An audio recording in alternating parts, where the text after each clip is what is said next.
बालाज खान सिद्धी आंगुर सां निकरण वारो की हुन जे करे असांखे आंगुर टेड़ी करणी पवंदी। जेकॾहिं तव्हां मूंखे इजाज़त ॾियो न त ॾियांसि पेरनि जे हेठां टांडा। आजुले उथे थी न मल्हार जूं ॻाल्हियूं।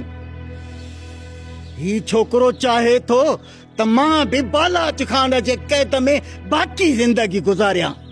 इन बालाज खान जूं मां बुकियूं फे विझां। जेकॾहिं तव्हांखे कैद रखण जी कोशिश कई सरदार आहे त पंहिंजे लाइ,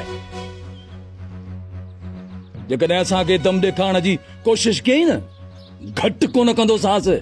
हा पुट, तुंहिंजो पीउ सही थो चए। असांजी सरदार सां सीनाज़ोरी कोन हली सघंदी। ओ मां, तुंहिंजो पुट मल्हार रुक जो ठहियल आहे।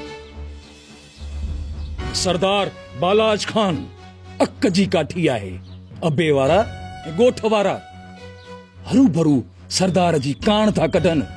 मुंहिंजे अॻियां हुन जी सरदारी कोन हलंदी। मल्हार पुट, ही मुंहिंजे हथनि खे ॾिस। ॿियो न त पंहिंजे मासड़ जे अॻियां सरदार लाइ अहिड़ी ॿोली न बोलजांइ। किथे पंहिंजे लाइ ॾचो न करे विझी।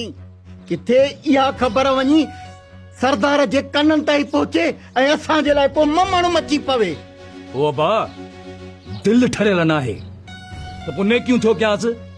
भले ॻोठ वारा वञी ॿुधाइंसि, जेको थियो ॾिठो वेंदो।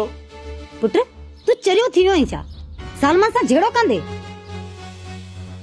जेकॾहिं तोखे कुझु थियो त असांजो छा थींदो? आजुल उथे थी न, उथे थी न मल्हार जूं ॻाल्हियूं। मल्हार खे असांजी परवाह काथे आहे आजुल? हिन खे त पंहिंजो ज़िद प्यारो आहे, ज़िद। ओ बा, मूंखे पंहिंजो ज़िद प्यारो नाहे, पर धरतीअ जे दुश्मन जूं बेवाजिबियूं कॾहिं बि बर्दाश्त कोन कबियूं। जेकॾहिं हुन चाचे रजब खे आज़ाद न कयो त मुंहिंजो हुन सां झेड़ो आहे। झेड़ो आहे मुंहिंजो हुन सां।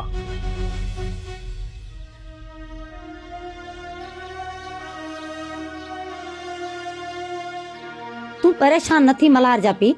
मल्हार खे सम्झाए वठंदासीं, कोन विढ़ंदो सरदार सां। हाजुल हाजुल, बालाज खान वॾो बछड़ आहे। असां हुन जी सट कोन सही सघंदासीं। अलाह कंदो अदा रजब खे आज़ाद कंदो ज़ालिम। पोइ त मल्हार जी कावड़ घटि थी वेंदी न।